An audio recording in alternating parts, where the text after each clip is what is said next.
Hello, ladies. Happy Sunday. For those of you that are new here, my name is Ashley Muse, and I am a divine feminine energy mentor. And in this space, I teach you how to heal your wounded programming, and that's going to allow you to awaken to more of your sacred power so you can exude more majestic beauty, that majestic confidence, and just cultivate deep fulfillment in your soul that lasts a lifetime. So today's topic for Sovereign Sunday is going to be all about boundaries, healing the good girl disease, and honoring your majestic no. So if you are here, say hello, leave me a comment, whether you are live or catching the replay. I love to know who is watching and who's receiving my magic, so make sure you say hello if you are here.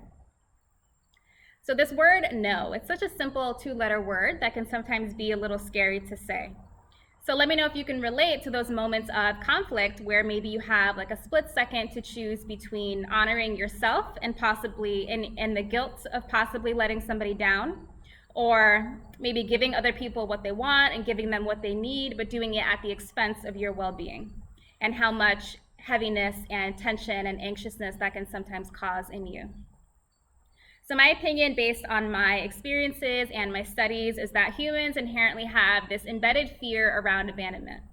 So instinctually, we do know that life is about interdependence. So the thought of losing somebody, the thought of being rejected in some way, the thought of another person not liking you, that can cause some tension in you. And all of that is actually a very normal human response to have. And then on top of that, we do have childhood programming. So maybe when you were a little girl, maybe it didn't feel safe to express your true self. Maybe your voice got stifled by somebody. Maybe your parents felt threatened by your self-expression. Maybe you were shamed for having different opinions than your family. So you can see how all of these things really can condition you to feel guilt around honoring yourself. And that can often lead to an addiction where you feel compelled to always lose yourself in other people. And you feel like you always have to give yourself up and please other people in order to keep their love and to keep their approval. But you do have to ask yourself, is dismissing your personal needs for other people really what love is? You know, do you really want people to like you because you're convenient or because they know they can get away with a lot with you? And probably not, you know, like not only do you lose respect for yourself when you do that, you actually do lose respect from other people when they can pick up on the fact that you are somebody who gives yourself up too easily. So the first step to shifting these patterns is to address the energetic signatures and the programming and the imprints that might be there.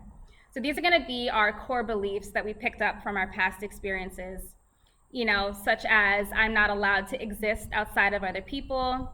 Maybe there's a deep belief there that you don't matter, so that's why you don't really bother expressing how you really feel or what you really want. Maybe you feel that you only exist for the entertainment of other people. So all of these things run subconsciously, and they're running on autopilot, and that's what's contributing to that cycle of self-abandonment and that people pleaser, nice girl syndrome.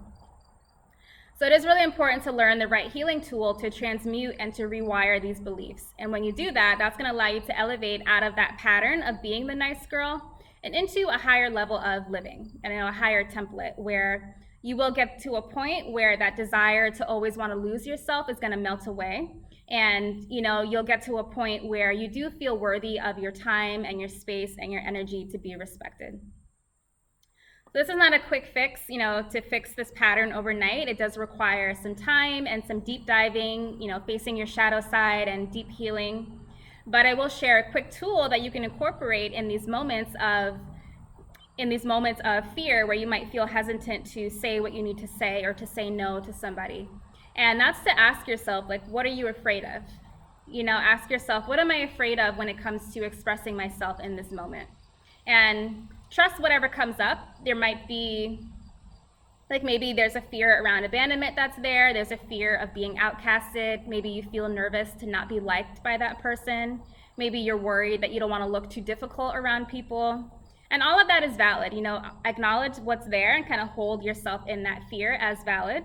And that little bit of a pattern interrupt and that self-intimacy and that observation of what's going on in your emotional world, that is a very powerful beginning step to unwinding this cycle for you.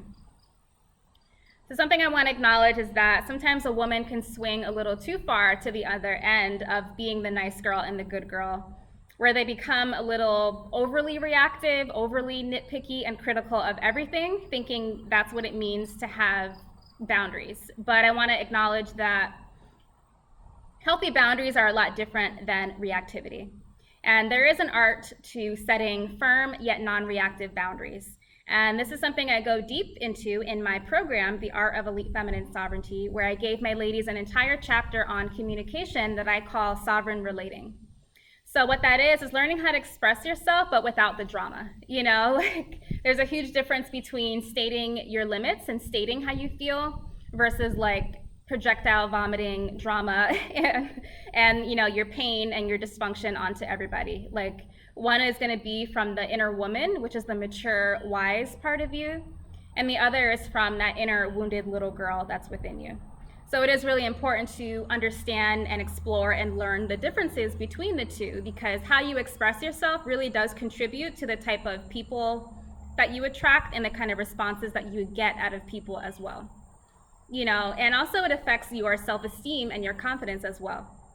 So speaking from the inner woman generally brings people closer, and it inspires respect from people, and that allows you to feel more empowered in who you are.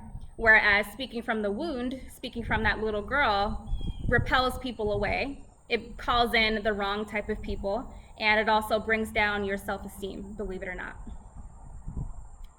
So another perspective I'd like you all to reflect on is how manipulative being the good girl actually is. So this pattern of not having a voice, this pattern of being the martyr, you know, being the one who gives herself up very easily for everybody, being very selfless, letting yourself be used by people, all of that is actually not the real you. You know, the real you has boundaries, the real you has authenticity and a voice and limits and standards. But if you're dismissing the real part of you and you're only attaching to this mask of being nice, can you see how manipulative that actually is? You know, because what you're doing is baiting people with a false image of who you are and kind of telling them what they want to hear or doing what you think they want you to do so that you can win them over, so that you can get their love and their approval. You know, and sometimes we're not as innocent as we think we are. You know, if you do kind of question your motives a little bit, what you might see is that it's because you're doing that, you're being the nice girl because you've learned that you have to manipulate your surroundings to kind of control people's perception of you and, you know, to get the approval that you want. And it's a very covert form of control because it does have an agenda to it. So if you do that, it doesn't mean that you're bad. It doesn't mean that you're trying to hurt anybody. But as humans, we do adapt to our surroundings to get what we want out of life. So it is just a survival thing that a lot of us take on. You know, so like I said, maybe when you were a little girl, maybe it didn't feel safe to express your real self. So maybe you got the message that you have to be or act a certain way in order to get what you want. So you can see how this is a really deeply embedded pattern that needs to be rewired. So in order for you to attract and magnetize like the love and the respect and the connection and the approval and the significance that you want, but from the real you rather than from that persona. Because consider, like, let's say you did attract, you do get the attention or the approval or whatever by being the nice girl, by doing everything for everybody. When you get it, you're not going to be satisfied because those people aren't really interacting with the real you. You know, and if people can't really see you, the real you, feel you, hear you, and really penetrate the real you, then real intimacy and real love and real connection is not going to happen if you have that approach. So I'm not saying the nice part of you is a bad thing. What I'm getting at is that it needs to be conscious, you know, consciously expressing the nicer side of your personality because it's a genuine part of your self-expression is a lot different than doing it unconsciously. You know, doing things, behaving a certain way unconsciously because you think you have to do it in order to get what you want. You know, those are two different things, and they're gonna attract two different outcomes. So I'm gonna end there. If you would like to take this further, I wanna let you guys know that I have an upcoming group coaching program called the Erotic Luxury Temple, where we're gonna learn how to reclaim our eros. So this is gonna be a very juicy, sensual, sexy, detailed program, maybe about 8 or 9 weeks long, where we're going to learn how to use our sexual energy to transmute and to integrate and to rewire our shadow side, including this good girl disease and this nice girl syndrome. Because when you learn how to integrate that part of you, you'll be able to experience a higher level of living. And I'm going to get you to a place with these very powerful healing methods where there's going to be no more begging for crumbs, no more selling yourself out, no more dismissing your needs.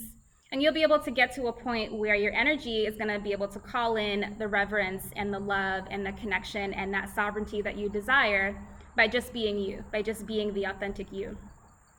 So stay tuned for more information on that. That's coming very soon.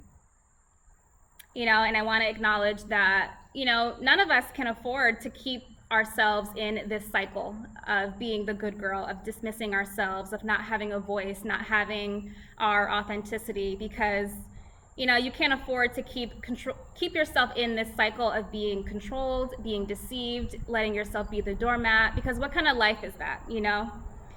Now really is the time for you to prioritize the relationship that you have to yourself and prioritize your well-being. Because if you don't respect yourself, then how can anybody else? Respect really does start with you first and how you treat yourself. All right, my loves, as always, I want to hear your feedback, so leave me your comments or your insights down below. And again, make sure you stay tuned for more information on the Erotic Luxury Temple program that's coming very soon. I love you all. Have a beautiful day, and I'll talk to you soon. Bye-bye.